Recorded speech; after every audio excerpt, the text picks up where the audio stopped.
प्यारे बच्चों good evening. आप लोगों का इंग्लिश में प्यारे बच्चों एक्सप्लेनेशन आता है, एक आपका प्रोज सेक्शन से, एक आपका पोएट्री सेक्शन से। यानी कि प्यारे बच्चों एक क्वेश्चन का 4 मार्क्स मिलता है, दो आपका प्रोज सेक्शन और पोएट्री मिला करके 8 नंबर का क्वेश्चन आपको आता है।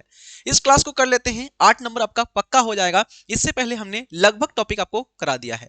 इससे पहले हमने आपको एप्लीकेशन, एसे, पैसेज, मैचिंग, सारा का सारा टॉपिक लगभग लगभग कंप्लीट करा दिया है। जो नहीं देखे हैं देख लीजिएगा। मात्र 10-10 मिनट करके वीडियो है, 50 नंबर का सब्जेक्टिव। और ऑब्जेक्टिव के लिए प्यारे बच्चों आपका तो बिल्कुल क्लास हो ही रही है, उसको देखना है।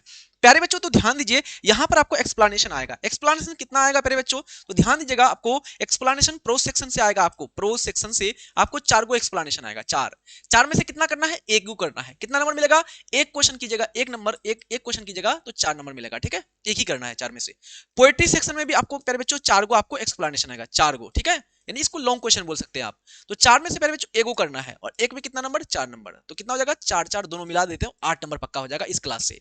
अब प्यारे बच्चों यहां पर एक्सप्लेनेशन जो पूछा जाता है एग्जाम में, बहुत ही अलग अलग वैरायटी के होते हैं। यानी कि क्वेश्चन किसी भी चैप्टर से उठा देते हैं और प्यारे बच्चों आपको एक्सप्लेन करने बोल देते हैं, या हो सकता है कभी कभी आसान भी पूछ लिया जाता है। इसका टेंशन मत लीजिएगा, बस आपको मैं जो ट्रिक बताने जा रहा हूं ना, इस ट्रिक को अपना लीजिएगा, आपका बेहतरीन जाएगा। आपका एग्जाम बहुत आसानी से आप हल कर लेंगे। जैसे प्यारे बच्चों नॉर्मली रूप से हमने यहाँ पर एग्जाम्पल लिया है, यहाँ पर एक लाइन दिया गया है, इसी तरह से लाइन दिया जाएगा आपको। I believe that the civilization India has evolved is not to be beaten in the world. Nothing can equal the seed shown by our ancestor. यानी कि मुझे विश्वास है, मुझे भरोसा है, मुझे यकीन है कि हमारी भारत की जो सभ्यता है, ये क्या है, बहुत ही इसकी जड़ें बहुत गहरी है। यानी इसका जो उत्पत्ति हुआ है, तो इसको किसी किसी दूसरे सभ्यता के द्वारा पूरी दुनिया में कोई हरा नहीं सकता, है ना। Nothing can equal the seed shown by our ancestor, यानी हमारे पूर्वज के द्वारा, हमारे जो बुजुर्ग लोग हैं, उन्होंने जो रास्ता हमें दिखाया, जो उन्होंने बीज डाला है, इसके बराबर कोई जैसा उस जैसा बीज कोई, है ना, किसी भी सभ्यता में है नहीं। यानी कि इस तरह का बात कर रहे हैं। आपको प्यारे बच्चों यहां पर क्या करना है? इसका एक्सप्लेनेशन। एक्सप्लेनेशन के लिए प्यारे बच्चों आपको कुछ महत्वपूर्ण बातें, यानी कि 4 महत्वपूर्ण बातें ध्यान रखना है। सबसे पहले चीज, सबसे पहला आपको प्यारे बच्चों पता करना है कि ये आपका कहां से लिया गया है। यानी कि प्यारे बच्चों ये आपका जो लाइन है, ये किस चैप्टर से लिया गया है। पहले चैप्टर का नेम पता करो, यानी कि पहले काम करना है चैप्टर का नाम, है ना, तो याद रखना है आपको। दूसरा प्यारे बच्चों, लेखक कौन है, यानी कि दूसरा आपका हो गया कि इस चैप्टर को जो लिखा है, लिखने वाला कौन है, राइटर, राइटर हो गया। ठीक। तीसरा प्यारे बच्चों, लेखक के बारे में कोई जानकारी है तो बता दो, है ना, लेखक के बारे में कोई इंट्रोडक्शन, है ना, कुछ अगर पता है तो बता दो। अगला है आपका, फिर एक्सप्लेन करना है। अगर नहीं आता है तो जो क्वेश्चन आपको दिया गया है, जो लाइन दिया गया है, इसी को चिपका दो। जो लाइन दिया गया है इसी को क्या कर दो? चिपका दो, बस हो गया भाई। समझ में आ रही बात? नंबर मिल जाएगा आपका, गुलाब सर का गारंटी है। बस राइटिंग बढ़िया से लिखिएगा और ये फॉर्मेट अपना लीजिएगा ना, कोई नंबर नहीं कटेगा, ठीक है। ये एकदम खतरनाक ट्रिक है। और जिन बच्चों का इंग्लिश अच्छा है, सारा चैप्टर पढ़ा है हमसे, हर चीज पढ़ा है बढ़िया से, उसको पता है, उसको एक्सप्लेनेशन करने आता है अच्छा से, तो पूरा करना है। और जिसको नहीं आता, बोलता है ना कि सर हमको इंग्लिश में कुछ आता ही नहीं, डर लगता है, तो आप क्या कर देना, है ना, चैप्टर का नाम, राइटर, उसका इंट्रोडक्शन, और उसके बाद जो लाइन दिया गया उसको चिपका दो, बस हो गया। ठीक है। तो प्यारे बच्चों ध्यान दीजिए, अगर मैं इस क्वेश्चन की बात करता हूं, है ना, इस क्वेश्चन की बात करता हूं प्यारे बच्चों, तो ध्यान दीजिए यहां पर इस क्वेश्चन की अगर मैं बात करूं, तो ये चैप्टर का ये लाइन कहां से लिया गया है, जल्दी से बताइए। तो सिविलाइजेशन इंडिया, यानी ये आपका इंडियन सिविलाइजेशन से लिया गया है। कहां से लिया गया है?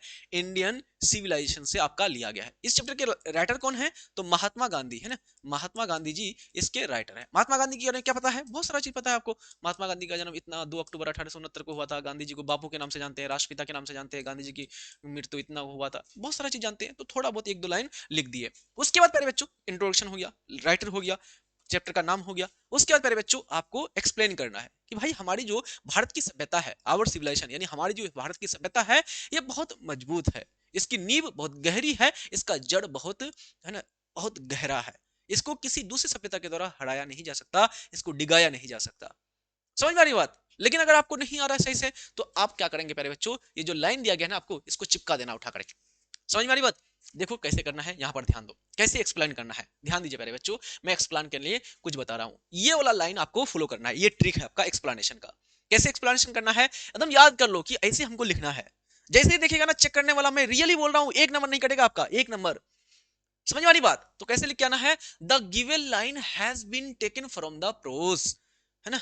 अगर पद गद्य रहेगा तो प्रोज, अगर पद यानी कि कविता रहेगा तो पोएट्री। ठीक है। तो द गिवन लाइन, ये जो दिया हुआ line has been taken from the prose. Chapter का नाम क्या है, चैप्टर का नाम लिख दिए है ना, यहां पर लिख देना है कौन सा प्रोज से लिया गया है, इंडियन सिविलाइजेशन एंड कल्चर। फिर आगे लिखना है which has been written by, writer का नाम क्या है, Gandhi ji. He was a और एन ग्रेट, वो क्या थे उसके बारे में बता दिए। वो एक बहुत बड़े इंडियन है ना फ्रीडम फाइटर थे, बहुत बड़े एक तरह से क्या है, स्पिरिचुअल लीडर थे, बहुत बड़े पॉलिटिशियन थे, है ना, राजनीतिक थे, इस तरह बता दिया आपने। और फिर उसके बाद बताएंगे आप इन दिस लाइन राइटर एक्सप्लेन, इस लाइन में, इस दिए गए स्टेंजा में राइटर जो है, लेखक जो है, वो व्याख्या करता है ना, उसके बारे में बता देंगे। अगर नहीं आता तो आप अपना लाइन चिपका दीजिए, जो हमने आपको कहा, जो क्वेश्चन दिया ना उसी को उतार दीजिए। लेकिन ये वाला फॉर्मेट आपको अच्छा से याद रखना है, ये वाला फॉर्मेट हो जाएगा आप सब किसी को, जल्दी से बताना कमेंट बॉक्स में, हो जाएगा ना सब किसी से, यस सर जी, याद कर लो, जल्दी से याद कर लो। The given line has been taken from the prose, chapter का नाम हो जाएगा, which has been written by, writer का नाम हो जाएगा, एंड आगे कर देना है उसके बारे में थोड़ा इंट्रोडक्शन, जो भी चीज उसको उसके बारे में पता है आपको, उसका जन्म के बारे में, या फिर उसका मृत्यु के बारे में, या उसको कोई पद मिला हो, कोई पुरस्कार मिला हो, कुछ भी मिला हो, वो सब बता दीजिए, ठीक है। फिर उसके बाद बताना है in this line writer explain, इस लाइन में राइटर व्याख्या करता है। देखो अब मैं करके दिखाता हूं आपको कैसे करना है, ठीक है। I believe that the Indian civilization has evolved is not to be beaten in the world. Nothing can equal the seed shown by our ancestor. हमने क्या किया, आपको क्या कहा कि ये वाला लाइन को आपको कॉमन रखना है, तो आपको याद रखना है ना। The line has been taken from the prose, ये कर दिया। चैप्टर का नाम क्या था, चैप्टर का नाम Indian civilisation culture. Which has been written by, किसके द्वारा लिखा गया, तो ये लाइन आपका कॉमन हो गया, ये याद रहेगा आपको, है ना, याद रखना है इसको, इसको भी याद रखना है प्रॉपर, ठीक है। सिर्फ ये चैप्टर यहाँ चेंज हो जाएगा, राइटर का नाम चेंज हो जाएगा, तो यहाँ पर महात्मा गांधी। अब इसके बारे में क्या पता है, ही वॉज बोर्न इन 1869, इनका जन्म कब हुआ था, 1869 को हुआ था। He is known as the father of nation, इसके बारे में बता दिए। आगे बताएंगे पहले बच्चों, in this line writer explain that, ये आपने कॉमन रख दिया, ठीक है। कितना सारा लाइन बन जा रहा है, एक लाइन यहां से ऐसे बन जा रहा है, which has been written by, ये बन जा रहा है, in this line writer explain, ये हो गया, है ना, यहाँ पर चैप्टर का नाम हो गया, राइटर का नाम हो गया, राइटर के बारे में बता दीजिए थोड़ा, अब उसके बारे में एक्सप्लेन कर दीजिए। अगर नहीं आ रहा एक्सप्लेन करने, तो नहीं लिखने पा रहे हो आप, तो क्या करना, इसको पूरा चिपका देना है, क्या कर देना है, इसको चिपका देना है, ठीक है प्यारे बच्चों, समझ में आ रही बात। और ये हम यहाँ पर आपको टोटल 6 क्वेश्चन दिए हैं, 6 क्वेश्चन को अच्छे से देख लीजिएगा, हो सकता है ज्यादातर संभावना है इसमें से आपका आएगा टकराएगा, समझ में आ रही बात। तो ये पीडीएफ आपको ले लेना है, उम्मीद क्लासेस एप्लीकेशन में ये आपको पीडीएफ मिल जाएगा। बाकी जो भी सब्जेक्टिव का आपको हमने क्लास कराया है, सारा सब्जेक्ट का क्लास कर लीजिए, ये आप लोग बार बार देख लीजिए, ठीक है। इसी प्रकार से प्यारे बच्चों, अगला आपको मैंने यहाँ पर दिया हुआ है, अगला आपका है ना, नेक्स्ट आपका क्या है, अच्छा ये आपका, the past is not dead and static, it is alive and dynamic. यानी कि जो बीता हुआ कल है, जो भूतकाल है, जो गुजरा हुआ समय है, वो डेड यानी मरा नहीं है, एंड स्टैटिक रुका हुआ नहीं है, बल्कि इट इज अलाइव, ये जिंदा है, एंड डायनामिक, ये गतिशील है। इसके बारे में चर्चा करना है। तो भाई ये आपको पता होना चाहिए कि ये आपका किस चैप्टर से लिया गया है, पता होना चाहिए कम से कम, ठीक है।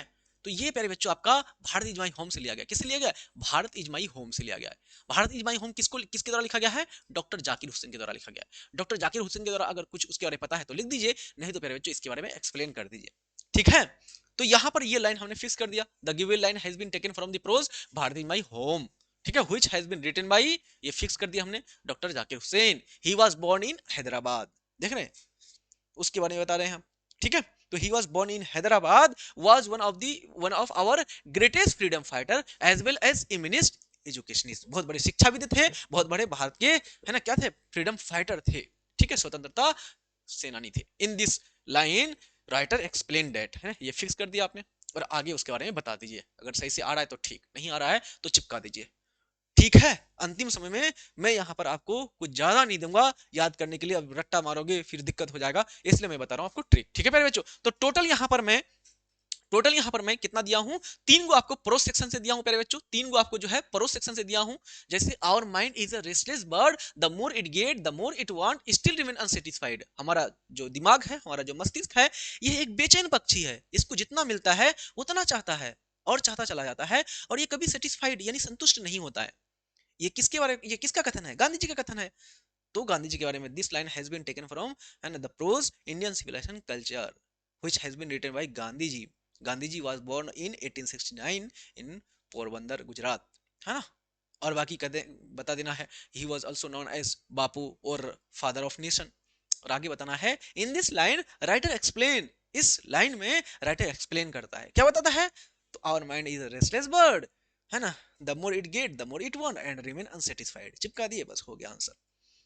कितना आसान है, ठीक है, 4 नंबर करके मिल जाएगा आपको प्रोज सेक्शन, पोएट्री सेक्शन। ठीक है, समझ में आ रही बात। ये आपका here lies a most beautiful lady, यहाँ पर एक महिला सोई हुई है जो सबसे सुंदरतम महिला है। लाइट ऑफ स्टेप हट वाज सी, वो दिल की बहुत सच्ची सीधी सादी भोली भाली लड़की थी, घूमने का बहुत शौकीन था।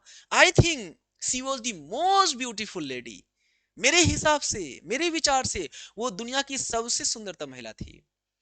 That ever was in the west country, ऐसा महिला कभी भी पश्चिमी सभ्यता में नहीं हुआ।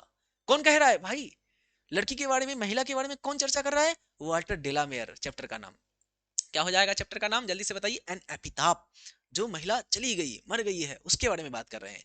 बता दीजिए, नहीं आ रहा है तो पहले इतना तो कम से कम लिख दीजिए। This line has been taken from the poetry या प्रीसेस, जिसको पद बोलते हैं, या poem, an epitaph which has been written by Walter de la Mare. He was a great poet. तारीफ कर दिए, मक्खन मलाई लगा दिए, है कि नहीं?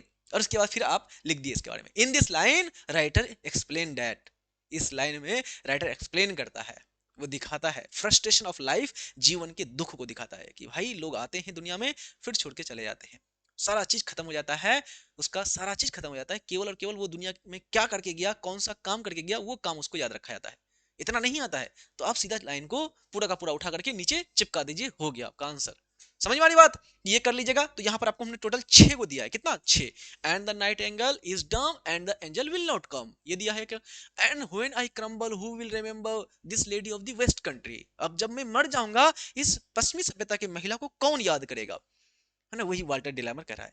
तो इस प्रकार से आपको प्यारे बच्चों कुछ भी क्वेश्चन आएगा, आपको क्या करना है, यही ट्रिक आपको अपनाना है। आई होप कि आपको सारी चीजें समझ में आ गए होंगे, किसी प्रकार की आपको समस्या नहीं रहा होगा। इस प्रकार से प्यारे बच्चों आपका एप्लीकेशन 5 मार्क्स का हो गया, एससी आपका 8 मार्क्स का हो गया, 4 मार्क्स का, है ना, क्या हो गया, पैसेज हो गया, 5 मार्क्स का right a note on English हो गया। उसके बाद प्यारे बच्चों आपका क्या हो गया इधर, है ना, क्या बोलते हैं, एक्सप्लेनेशन हो गया आपका 8 मार्क्स का। क्या हो गया? एक्सप्लेनेशन हो गया 8 मार्क्स का। उसके बाद मैचिंग कितना मार्क्स हो गया? 10 मार्क्स का हो गया। तो 5 8 13 4 17 5 22 22 8 30 30 10 40। अब क्या बचा? Short question. ठीक है, शॉर्ट क्वेश्चन का भी क्लास देख लीजिए अच्छे से। बस हो गया मेरे बच्चों, सारा का सारा हमने ट्रिक के माध्यम से आपको बता दिया, मात्र 10-10 मिनट करके 7 वीडियो में। आई होप सारा बेहतरीन से तरीके से समझ में आ गए होंगे। और बाकी जो ऑब्जेक्टिव करा रहे हैं और इंग्लिश का जो मास्टर क्लास है ऑब्जेक्टिव का, वो देख लीजिए एक बार बुक वाला। और एक ग्रामर ग्रामर का क्लास है 50 नंबर पक्का, वो देख लीजिए अच्छा से। और बाकी जो भी क्लास आपको लाइव क्लास लेंगे उसको देख लीजिएगा। बहुत बेहतरीन आपका एग्जाम जाएगा, बहुत मस्त आपका एग्जाम देगा जाएगा। आपको टेंशन लेने की कोई बात, कोई चिंता नहीं करनी, आपको कोई टेंशन नहीं लेना है। ठीक है, करते हैं सेशन को समाप्त। तब तक के लिए जय हिंद, धन्यवाद, bye, take care and love you all प्यारे बच्चों।